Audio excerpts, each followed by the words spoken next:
48,000 মাজার এখন এই দেশে সরকারি জরিপে।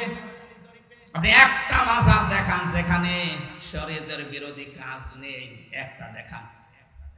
নবীজি জানিয়েছেন লা তাত্তাখিদুল কুবুর মাসাজিদা, কবরকে সেজদার জায়গা বানিও না। অথচ অধিকাংশ মাজারে দেখি সেজদা দেয়। বলেন, মাজার পাকা করা নিষেধ, মোজাইক করা নিষেধ, টাইলস লাগানো নিষেধ। অথচ গরু ছাগল মরে গেলেও 3 তালা হচ্ছে কবর। এই জন্যই তো হক্কানি আলেমরা বলছে মাজার গুড়িয়ে ভেঙে দেন, কোনো কাজ নেই মাজারের। মাজারের যদি এত সম্মান থাকতো, নবীজির জামাই হযরত ওসমানকে দেখে আসলাম, কবর জান্নাতুল বাকিতে পড়ে আছে, একটা পাথর দেওয়া মাত্র, কিচ্ছু নেই। যিনি জান্নাতের গ্যারান্টি জিন্দা অবস্থায় পেয়েছেন দুনিয়ায়, তার কবর যদি শুধু একটা পাথর দেওয়া থাকে মাথার কাছে বা পায়ের কাছে, আপনি কি তার চাইতে বড় কিছু হয়ে পড়েছেন যে আপনার কবর পাকা করা লাগবে? এগুলো যারা করছে বা করবে, এক কথায় বলছে সব ব্যবসা, কোনো কাজ নেই। মাজারে আগরবাতি মোমবাতি টাকা পয়সা দিলে যদি ভাগ্য খুলতো, রাসূলুল্লাহর যে কবর আমার মনে হয় 50 তলা হয়ে যেত। কথা বলেন, পৃথিবীর সর্বশ্রেষ্ঠ মানুষের কবরে যদি টাকা দেওয়া না লাগে, মোমবাতি দেওয়া না লাগে, আগরবাতি না লাগে, দোয়াও করতে দেয় না।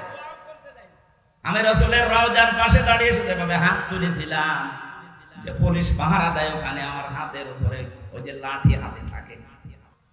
কত মানুষ আমাদের ভারত বাংলাদেশ পাকিস্তানে বহু জায়গায় আমি ঘুরেছি, মানুষের ভেতরে এই টেন্ডেন্সি, এই বিশ্বাস, এই কথাকে যেন ঢুকিয়েছে কোনো চিন্তা নেই, কিয়ামতের ময়দানে বাবা আছে।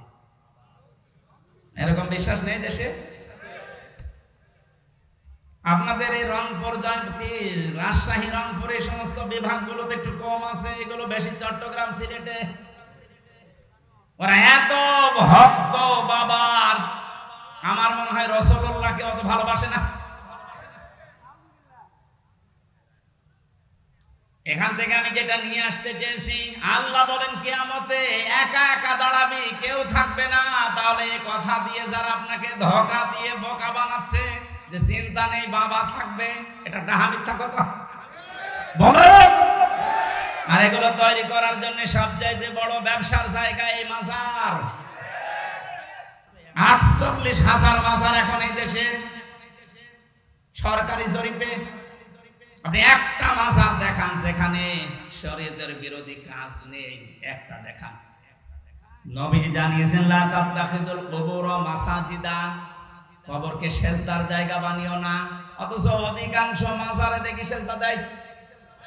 বলেন, মাজার পাকা করা নিষেধ, মোজাইক করা নিষেধ, টাইলস লাগানো নিষেধ। অথচ গরু ছাগল মরে গেলেও 3 তালা হচ্ছে কবর। এই জন্যই তো হক্কানি আলেমরা বলছে মাজার গুড়িয়ে ভেঙে দেন, কোনো কাজ নেই মাজারের। মাজারের যদি এত সম্মান থাকতো, নবীজির জামাই হযরত ওসমানকে দেখে আসলাম, কবর জান্নাতুল বাকিতে পড়ে আছে, একটা পাথর দেওয়া মাত্র, কিচ্ছু নেই। যিনি জান্নাতের গ্যারান্টি জিন্দা অবস্থায় পেয়েছেন দুনিয়ায়, তার কবর যদি শুধু একটা পাথর দেওয়া থাকে মাথার কাছে বা পায়ের কাছে, আপনি কি তার চাইতে বড় কিছু হয়ে পড়েছেন যে আপনার কবর পাকা করা লাগবে? এগুলো যারা করছে বা করবে, এক কথায় বলছে সব ব্যবসা, কোনো কাজ নেই। মাজারে আগরবাতি মোমবাতি টাকা পয়সা দিলে যদি ভাগ্য খুলতো, রাসূলুল্লাহর যে কবর আমার মনে হয় 50 তলা হয়ে যেত। কথা বলেন, পৃথিবীর সর্বশ্রেষ্ঠ মানুষের কবরে যদি টাকা দেওয়া না লাগে, মোমবাতি দেওয়া না লাগে, আগরবাতি না লাগে, দোয়াও করতে দেয় না। আমি রাসূলের রওজার পাশে দাঁড়িয়ে সেভাবে হাত তুলেছিলাম, যে পুলিশ পাহারা দেয় ওখানে, আমার হাতের উপরে ওই যে লাঠি হাতে থাকে। বাড়ি দিয়ে বলছে কি চাচ্ছেন আপনি?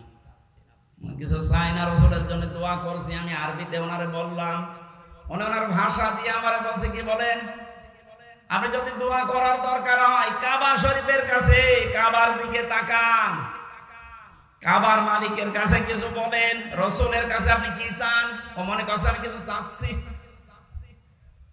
শ্রেষ্ঠ কবর পৃথিবীতে, তার কবরের পাশে দাঁড়িয়ে যদি কিছু চাওয়া জায়েজ না হয়, পৃথিবীতে কোন মহারথী আছে যে তার কবরের পাশে সে চাওয়া যায়? সুতরাং এই ভ্রান্ত ধারণা থেকে, এটা যে রেকর্ড হচ্ছে এই জন্য বলছি, কালকে সারা বাংলাদেশ সহ বিশ্বে বাংলা ভাষাভাষী মানুষের কাছে ছড়িয়ে যাবে। সবাইকে আহ্বান জানাচ্ছি, আপনি কিয়ামতে কোন বাবা নিয়ে উঠবেন না, কোন পীর সাহেব নিয়ে না, আপনি একা একা উঠবেন। কয়জন করে? স্রেফ একা, কেউ থাকবে না। আপনি আবার মিলান যে আপনি কি জবাব দেবেন। এ ধারণা যারা ঢুকিয়েছে তাদের ওইটা দরবার টিকানোর ব্যবসা। আমি তো কোরআনের আয়াত বলে দিয়েছি, সূরা মারিয়াম 95 নম্বর আয়াত। এর উপরে আর কোন দলিল পৃথিবীতে আছে? এরপরেও যদি কারো মন খারাপ হয় তাহলে আয়াত কেটে বাদ দিয়ে দেন। না, এবার আর পারবে না।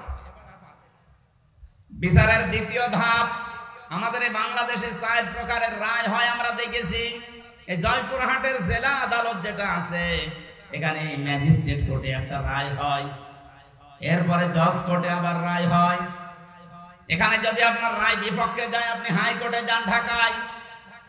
হাইকোর্ট থেকে যদি আপনি ন্যায় বিচার না পান, মনে করেন আমি অবিচার হয়েছে আমার প্রতি, আপনি আর একটা কোর্টে যান, সুপ্রিম কোর্টে যান। এর উপরে আর কোন কোর্ট এ দেশে আছে? বলেন বলেন। তাহলে বাংলাদেশের রায় হয় কয় প্রকার?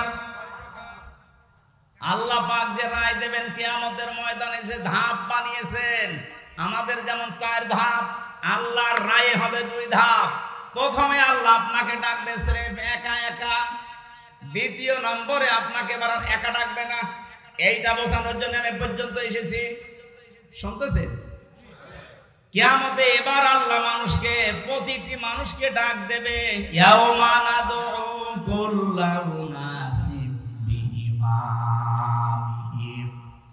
সূরা বানী ইসরাঈল 15 নম্বর পারা 8 নম্বর পৃষ্ঠা 3 নম্বর লাইনের 72 নম্বর আয়াতের প্রথম অংশে আছে। এটা তাফসীরে ফি জিলালিল কোরআনে আছে। আমি বিশ্ববিদ্যালয়ে থাকাকালীন যত তাফসীর মিলিয়েছি, এই ইমামিহিম এই শব্দের সাথে 42টার উপরে আমি দেখেছিলাম ইংরেজি সহ।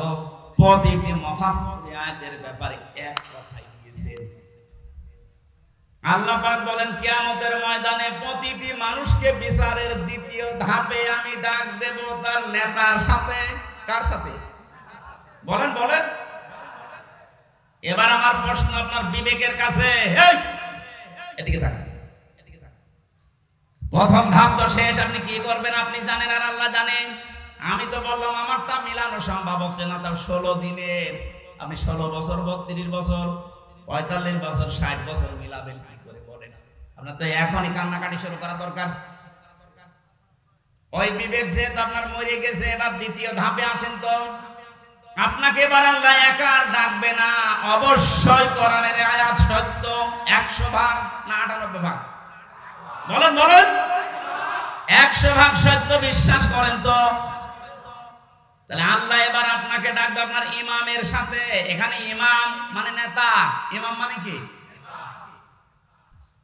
আপনি বলেন যে নেতার পেছনে আপনি স্লোগান দিচ্ছেন, যাকে আদর্শ বলে ঘোষণা দিচ্ছেন যে আমার নেতা তোমার নেতা, এই নাম বলে যাকে আপনি রায় দিচ্ছেন, সাপোর্ট দিচ্ছেন, যার পক্ষে সুপারিশ করেন, সাফাই গান, কিয়ামতে ওই লোকটা আপনার সামনে থাকবে, আপনি পেছনে।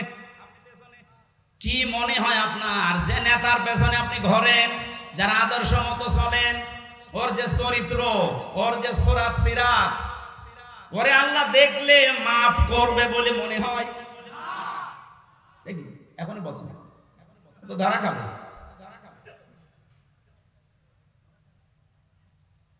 আমি তামাশা করার জন্য বলি না, আমার ইমান থেকে বলছি।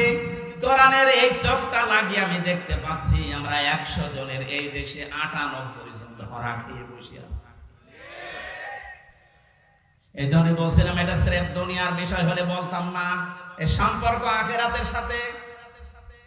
ওই যে ইয়াসিন, আল্লাহর ঘোষণা দেওয়া নেতা এই একজন, তাকে না মেনে আপনি যাকে মানেন, হ্যাঁ তিনি যদি আপনার সামনে থাকতেন মুহাম্মদুর রাসূলুল্লাহ, আপনার চিন্তা থাকতো না? কথা বলে না কেন? তিনি বাদ দিয়ে আপনি যাকে মানেন, আপনি তো তাকে মানেন না। যাকে মানেন বলেন তো সেই লোকটা আপনার সামনে এখন দাঁড়িয়ে, আপনি পেছনে। আল্লাহ তো আগে তাকাবে তার দিকে। তার যে সরাত সিরাত, তার চরিত্র কিছু না হলেও কিছু আপনি জানেন। আপনার চাইতে বেশি জানে ওর সম্পর্কে কে? আরো জোরে বলেন। নিজে নিজেই বলছেন যে না, ওর দিকে তাকালে আল্লাহর মাফ করা সম্ভব না, আপনার পর্যন্ত তো যাবেই না।